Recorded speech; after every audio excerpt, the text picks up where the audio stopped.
Welcome to our Dream of the Woods. Today, getting more logs. I saw a deal on a small load of cedar logs, western red cedar logs, and I kind of want to use cedar as my fascia boards and soffits and underneath my covered porch and stuff like that. So I snagged them up, and they're getting delivered this morning.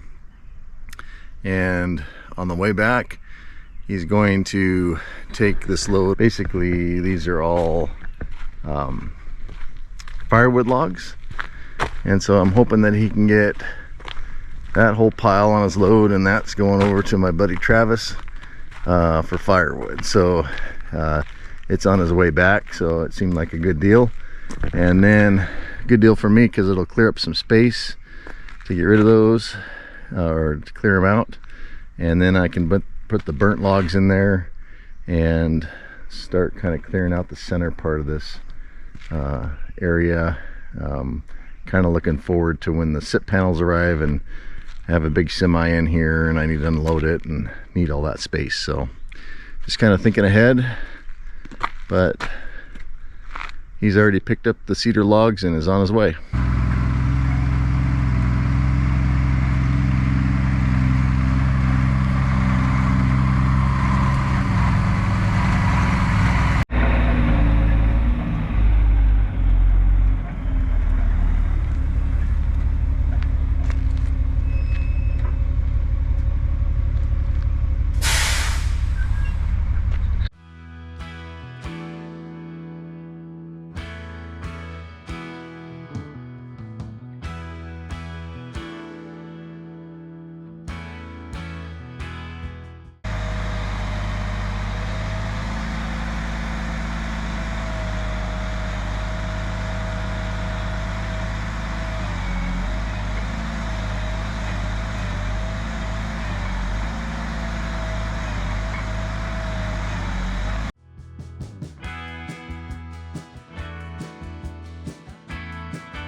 Well, this is what the little logs turned out to be.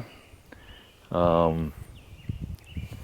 all 19 footers, and some of them are real good logs and some of them aren't, but I think I'll be able to get what I need out of them. I don't even think that log is a cedar. I don't know what kind of log that is. It might be a jack pine. Anyway, it smells real good, and I plan on doing the fascia boards for the SIP panels out of these, and then the soffit material, and then hopefully the covered porch. Just have to see how much I get out of that. So, yeah. Bonus. That was a pretty good deal, I think, off of just Facebook Marketplace. So it's freed up all this space. He was able to get all the logs off of that. So I'm not sure how many cords of wood that is, but a lot. So at least a winter supply, maybe 2 winter supply for Travis. So glad to have it out of here, and he's excited to have it, so good thing for both of us. So eventually I'll put the burned Doug fir back in that area, and then the last thing I need to do is address this cutoff pile. All right, I kind of have been procrastinating, and as I've been procrastinating, I've just been cleaning. So that's good. Get some cleaning done and organized and all that such. But need to get going. So part of my procrastination is I don't really know what I'm doing, so there's always that. But I think the first thing I'll do is put a string line down this set of bents, get it off the bents so I can measure it with my tape measure and see how that line looks. And then once I'm comfortable with that and the widths at 18 feet, then I'll start at the far end and just make sure that everything is plumb. I already know that the last two bents here have to be racked to plumb out that way. So I know that, and I'll just put a ratchet strap up high on it and then get a brace going and then a ratchet strap to plumb. And so I know that part of it. And then I need to put the bolts in, which I'm not really looking forward to because that's going to be a pain in the rear, but it needs to be done. My plan after that is there's some 2x10s that go just under the eave there, and then there's a 2x10 that goes at that beam on the outside as a kind of a floor joist, floor rim piece. So put those in, and then I think I'm going to start putting in some of the floor joists just to get the structure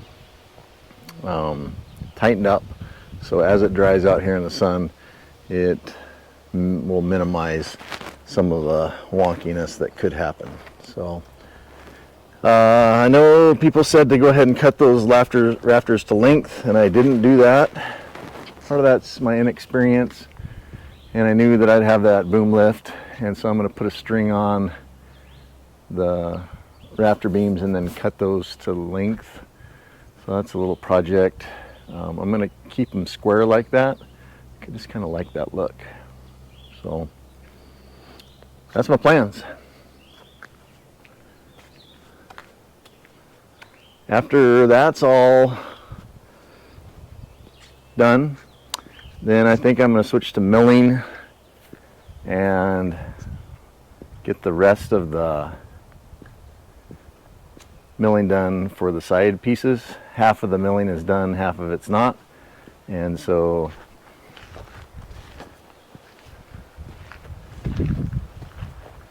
be several days of doing that. So probably like 5 days of milling, 5 to 6, 7, something like that. So anyway, still at awe of this structure, in awe of this structure.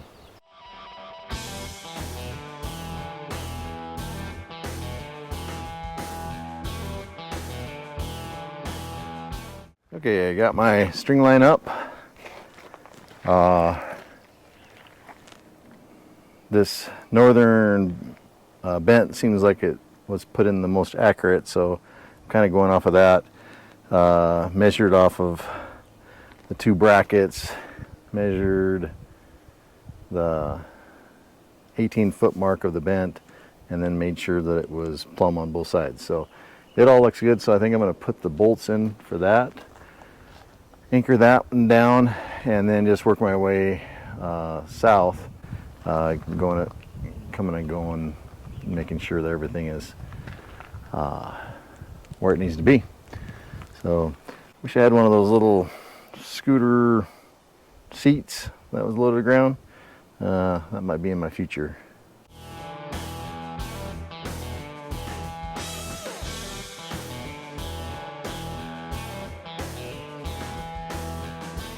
Well, first set done. A little bit of a pain in the rear to get those bolts to drill through from both sides, but kind of practiced up on that. So anyway, that one's set. Looks good. Move on to the next one. Well, plugging along here, I just finished the 4th bracket there and have this line out to 4 inches.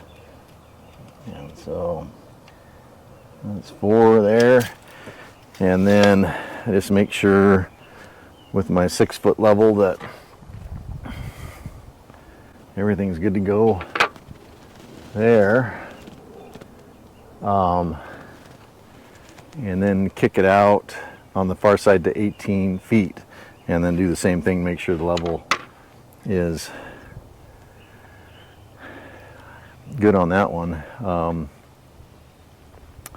Only had one problem with this theory is on this bent, it points in just over 6 inches, not even a 1/16 of an inch on both sides, so it angles in slightly. I don't know what that would be at the top floor, but maybe an 1/8. So it's pretty good. So things are going good. I know the last two are the ones that I'm going to have troubles with, and so I'm just kind of working my way that direction. Decided not to film or time lapse this. This is kind of anticlimactic compared to the last video of standing these things, but lots of little details like this have to happen for it to get set. So, and part of the reason why they went up so fast is we could do the fine tuning later. So anyway, things are going good. Okay, we're out here the next morning. I have all the bolts in on the concrete up until this last bent, and I kind of figured I'd have a trouble with this one. So this bracket has 6 bolts, wedge anchors in it, and so I made recesses, 2-inch recess for that to accommodate that so it sit flat, but I've banged it over as far as I can go, and I'm about 1/4 inch. That should be 4 inches, and it's 4 1/4. But there's not much I can do about that. So all the other ones are right on 4 inches, nice and straight. So this one's just going to be off 1/4 of an inch, and then I think I will tap this one so it remains 18 feet. So then I think I will adjust the width here so it is 18 feet from outside to outside. So that will also bring this one 1/4 inch wide on this one. So that's just not much I can do about that. It is what it is. So Eric came over last night and we did a little meeting of the minds and decided that's the best we could do. The other thing I did last night is I got the laser out while it was low light and just put the laser on my line so it was exactly the same measurement between these two end posts, and then portrayed that laser up to that one, and it's right in line, so I can go ahead and bolt that and then measure over 18 feet and get those bolts in. So that's the first thing on the agenda today. Had a nice little thunderstorm last night. So we got some rain, some hail, and still trying to drive out my Tyvek. Put that away. I think that'll be handy to have pieces of that around to cover things in the future. So that's what I'm doing. Beautiful day. Anyway, on to the next project here. These are all 2x10s. There's some 2x8s in there spattered, but anyway, looking for the 2x10s, and this is going to be the header for right underneath the rafter beam.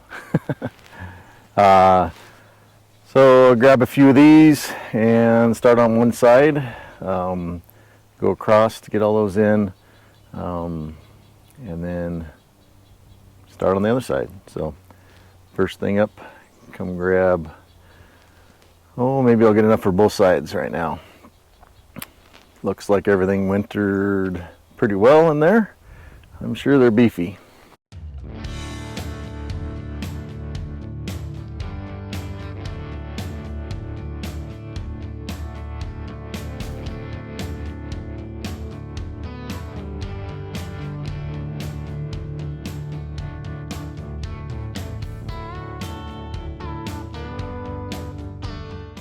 Well, that's a sweet chunk of boards there.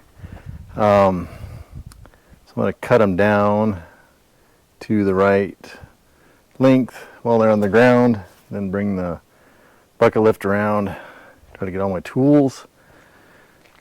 And I'm just guessing how many times I'll have to come back and down because I forgot something. At least 3. But I put some stickers in here because there's a little bit of pitch here and there, and I just didn't want to smear it onto the next board. So I'm just going to put a little shavings on there and then scrape that off so it doesn't make a mess. Anyway, get back to it here. Cut at least one side to length and get up there and get these boards up. Try to maybe grab this bottom board that's got that wane.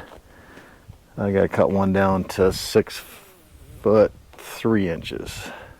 So that looks like the board for that.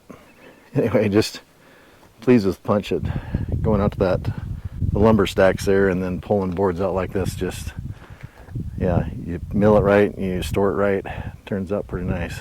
So full 2-inch thickness. I did notice that they shrunk a little bit depending on which board it is. That one's about 3/8. That one's less than 1/4.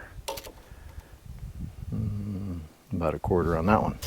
So they did shrink a little bit, which is to be expected. And if you're buying a 2x10 at the store, it's shrunk a lot more than that.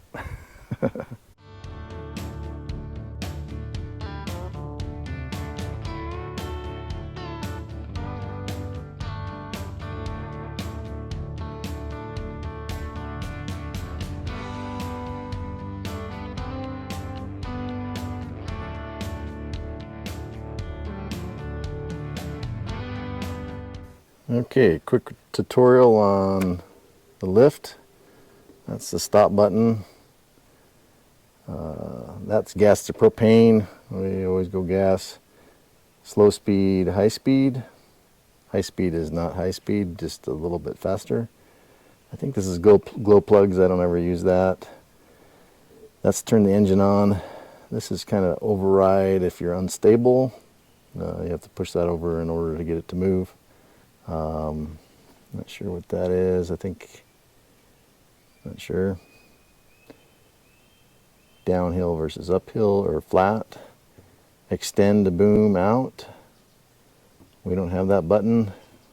This is to right the basket, and this is to level the basket. This is up, down, left, right. Horn. So that's about all I know about this machine.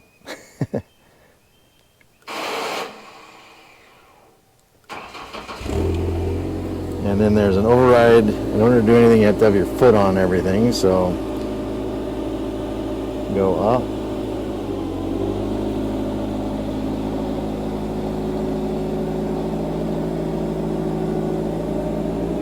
And it's four-wheel drive, but only steers with one set of wheels.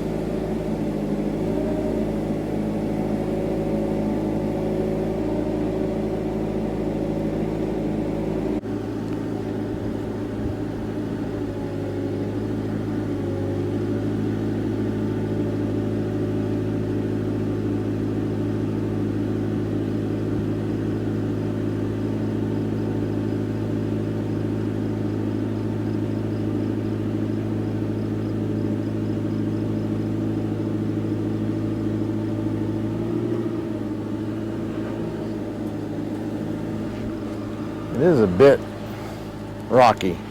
When I was putting the BENTS up that night, I felt like I'd been on a boat all day. So let's see if I can get into position.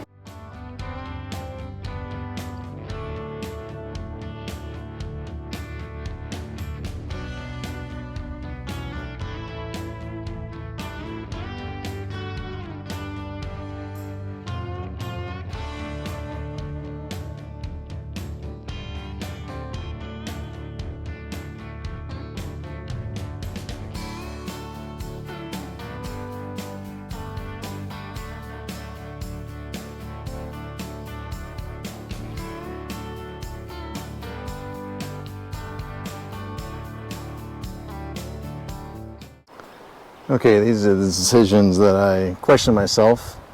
So I put 3 in, I offset them a little bit so they're not exactly on the same line. I came down 4 inches from here. I'm eventually going to have to put something up here to nail a 2x6 in so I can put my sheeting clear flush all the way to the top. The roof panel will sit flush on top of the beam, so I will need something there. I also kind of want to get a little spray foam back in there, so anyway, I went 4 inches. And then, I don't know, seems good. So, not too bad with the lift. I can pretty much get it within about a 1/2 inch, and then I can lift it with one hand and start the screw, have the screws already started and screwed in pretty easily. So, try to keep that line going across. Solid. That's a good connection. So, let's keep going.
There is the header installed on this side.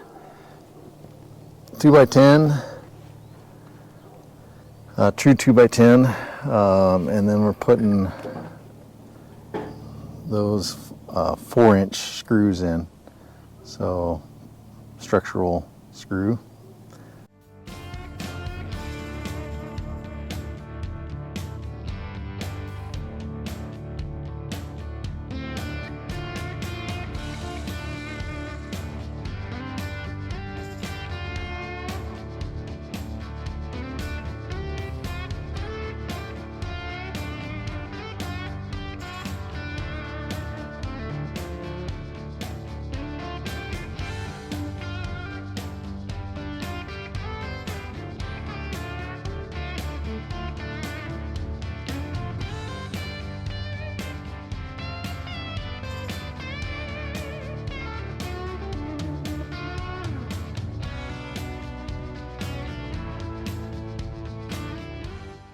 Well, I was able to come out and get the last of the 2x10 up on this side, so now both sides are supported. I think my next thing, I'm going to do a little more supporting of that rafter and put a couple boards on top, maybe up by the peak and then down the side, just to have some more support there, and then start working on the rafter, not rafter, joists between the bents, and sure that all up. So it's going to be hot, and so I think I'm going to try to come out and do some early mornings, work until noon, 1 o'clock, go take a siesta, and then come back out at the evening, just to kind of mediate the temperature. Well, I realize this video isn't that exciting compared to the last video putting up the bents, but necessary steps to try to get this project continuing forward, shoring everything up. Just a little bit worried of it baking out here in the sun and those timbers doing some things that that we don't want them to do. So not much we can do about it now. They're up in the air, but we'll do what we can. So anyway, I appreciate everyone watching. Also wanted to make sure I put a huge thanks to Chris with Minden Well Drilling. He's the one that let us borrow that crane. Just tremendous company, and I just can't say enough about Chris, based out of Moyer Springs by Bonner's Ferry. So thanks again, Chris, and it worked great, and I just appreciate all the accommodations you did for us. So thanks for everyone watching, and we'll catch you with the next video.